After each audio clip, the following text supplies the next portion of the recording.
How's everyone doing? Chris here from NTD Racing. A few weeks ago, we were on Gas, Gold, and Glory, a little bit of a adventure trip with some of the guys from the race team. We had motorcycles, Jeeps, lots of good food, and drove a bunch of the mountain passes in the San Juan Mountains. We drove Cinnamon, Engineer, Imogene, Last Dollar, Black Bear. Had a really good adventure, and Dave had this really slick product with him from VEVOR, a diesel heater. I was camping out of my truck, and I had my Shift Pod Mini tent with me, and it was pretty chilly in the 20s, and definitely got a little bit envious of the heater that Dave had pumping hot, dry air into his tent. Well, a week or two later, I got tracking forwarded from Dave, and he had sent a VEVOR heater for me to check out. So we're gonna take a closer look at that.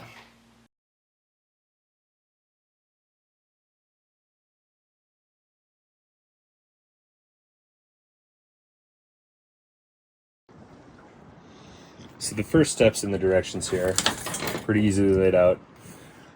To assemble the blowpipe, which is the hot output from the heater. It's definitely a really snug fit. So I think you just want to be careful during this phase, not to tear the hose. I have heard in some other reviews that you're able to get a slightly different hose if desired.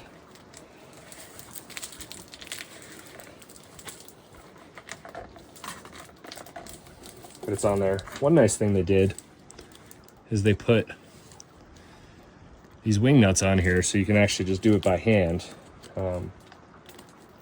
Most of these you got to use your trusty drill and or a Phillips head to do so, but this one, as we can see, is plenty long. One interesting thing to note when you're screwing this piece on to the heater side, you see how recessed this is? It basically spins and locks into place. You want to make sure that you're putting this towards the end of the male piece that you put on the inside so that it doesn't get caught on this orange tab here.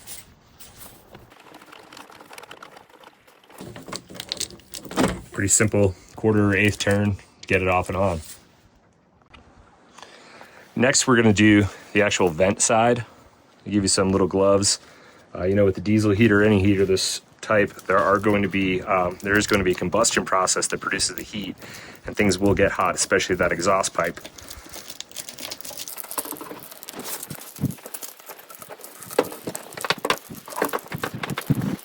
Now, because I intend to use this both with the tent and the back of my truck for kind of a little bit more of a rudimentary camping setup, I'm actually not going to put this piece on this end, as there is a entry in my Shift Pod Mini where I'll be able to slide this in. But if you have a standard backpacking tent or something of the sort, you can just slide this into the window like Dave did in the first video, and basically use it in your regular door or vent of a tent.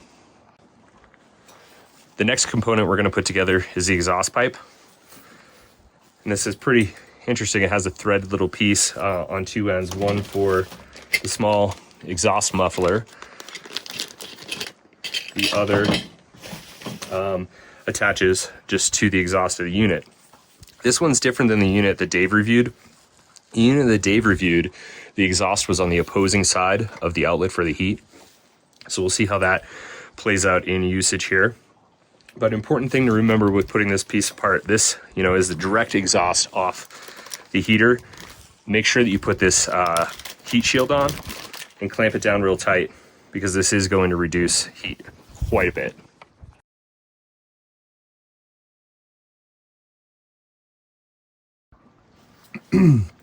Interestingly, the ones that they give you for the exhaust and the heat tube are a lot smaller and just barely fit over, so you will have to loosen them up almost to the end. But again, have the same nut, which is really nice to be a tool-free assembly.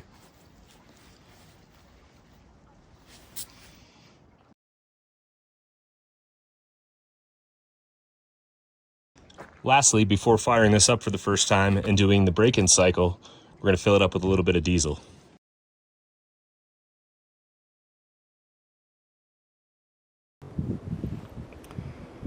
So we're going to do the break-in period here. One thing that's nice about these VEVORs is They do come with a AC plug, so you can plug it in a regular outlet in the house. However, being I'm going to be powering this off a Yeti for the break-in period and also for the usage for our test trial runs, I made a quick connection to the power cord, took off the ring connectors, and put an Anderson power port in.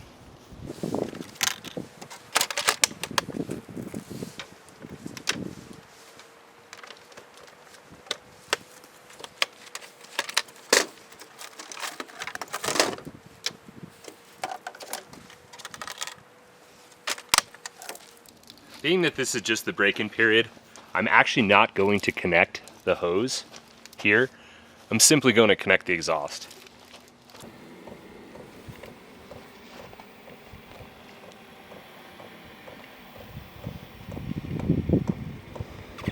Not sure if you can hear, there's an ever so slight click of the diesel pump. It's really remarkably quiet. Again, this is the startup phase. We'll let it run for a few minutes and let it start pumping heat. All right, we've been running for about 2 minutes now, and she is cranking out some heat. But it's remarkably quiet. It's got me excited for getting it out to hunting camp and seeing how she works. So one thing I was interested to see during the unboxing was the fact that this had the exhaust and the heat outlet on the same side. The one that Dave originally viewed had them on alternating sides of the heater. But as you can see, for the burn off period here, I simply have it run it around, and there's ample room. With the break-in process complete, it's time to head out to hunting camp and see how this thing works. Well, as it turns out, it's killer. Break-in process was easy. I gotta be honest though, I was so busy at hunting camp, I didn't really shoot much footage. I'll tell you though, it made coming back from a long day walking around the woods so much more pleasant to warm your feet and your hands up. I like the storage that's built into this VEVOR unit. It allows you to keep most of the items in there. The unit is quiet, doesn't burn much diesel, and runs for a remarkably long time with very usage of power. This is definitely going to be a game changer in both off-roading, photography missions, and hunting camps.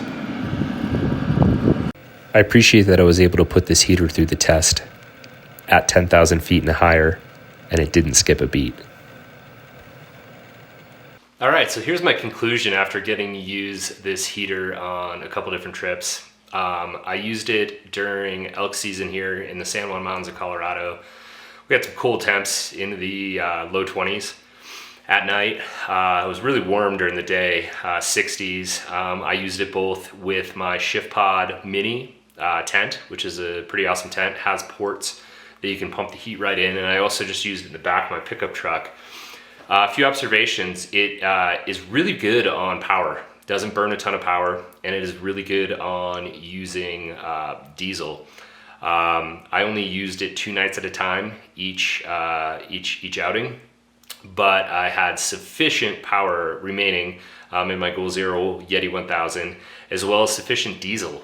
I would speculate that you could probably run this thing for 4 or 5 nights straight on that amount of power. I'm really looking forward to getting out in the desert and using it this fall and coming into early winter on some 4-wheel drive trips and some photography missions. Beyond that, something that was really interesting, because it's such a dry heat inside the tent, you don't get condensation, which was really wonderful to wake up in the morning, be toasty warm, and have the inside of your tent dry. It allows you to pack camp up a little bit quicker when you're ready to move. I would definitely check these out. We will have the product that I have been using in the description from VEVOR. You can get them directly from VEVOR on their website, and I think they're available at a lot of other retailers like Amazon and such. But thanks to NTD Racing and VEVOR for keeping me warm and toasty out there on my adventures.